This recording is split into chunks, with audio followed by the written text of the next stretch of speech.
This is The Scoop for Wednesday. I'm Sean Canan with the WMNF News headlines. The Tampa Bay Rays said yesterday that it is highly unlikely their planned new stadium will be ready for the 2028 season, if at all. It's a combination of severe hurricane damage to Tropicana Field and delays on financing by the Pinellas County Commission. Rays top executives said in a letter to the commission that the team has already spent $50 million for early work on the new $1.3 billion ballpark and cannot proceed further because of delays in approval of bonds for the public share of the costs. Hurricane Milton ripped the roof off Tropicana Field last month, forcing the Rays to play the 2025 season at the spring training home of the New York Yankees in Tampa. Then the Pinellas County Commission postponed a planned vote late last month on the bond issue.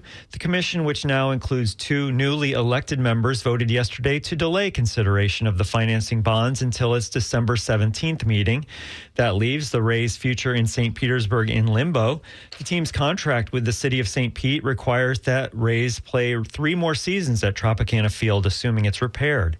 The cost of fixing the ballpark in time for the 2026 season is pegged at more than $55 million. The Florida Department of Health in Hillsborough County is informing residents of a locally acquired case of West Nile virus.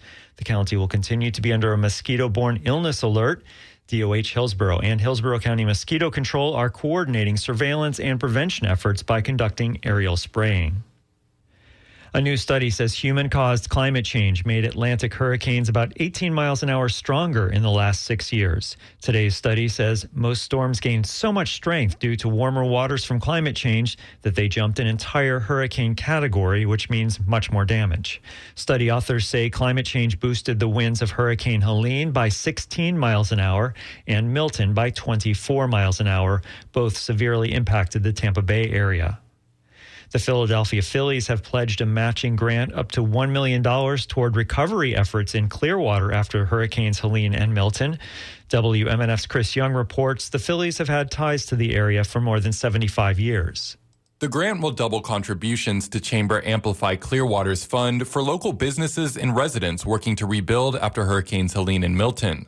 John Middleton, owner of the Phillies, announced the grant outside of a resort near his Clearwater condo. It's really a privilege to be able to help this community because it's such an important part of the Phillies fabric.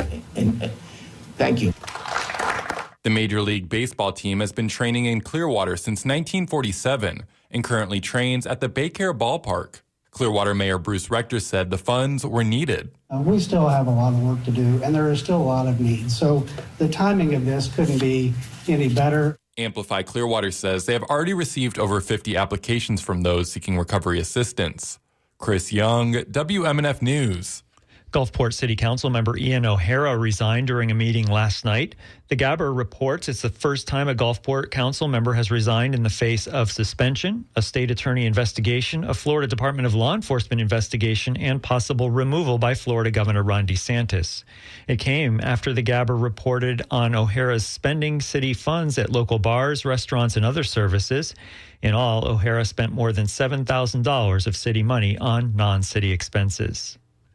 Vigils and other events are being held today to draw attention to transgender people who have lost their lives due to violence in the past year. It's Transgender Day of Remembrance, which is held every November 20th. The Human Rights Campaign says at least 36 transgender people have been killed by violence over the past 12 months. That number is likely higher because of deaths not being reported, misreported, or because the victims are misgendered. This year's events follow an election where transgender people were the focus of a costly barrage of attack ads by Republicans.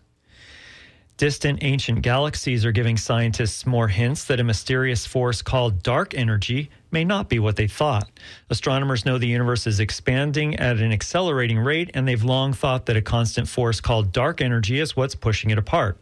But findings published yesterday by an international research collaboration are bolstering the suggestion first made earlier this year by the same group that there may be something else going on. By looking at the movement of galaxies over billions of years, it appears as though the energy is changing or weakening over time. It'll be cloudy with a slight chance of more rain today. Highs will be in the low 80s. Tonight, mostly clear and cooler. Overnight lows in the high 50s. And tomorrow, mostly sunny and breezy with high temperatures only in the high 60s. I'm Sean Canan with the WMNF News headlines. This is The Scoop, recorded at WMNF Tampa.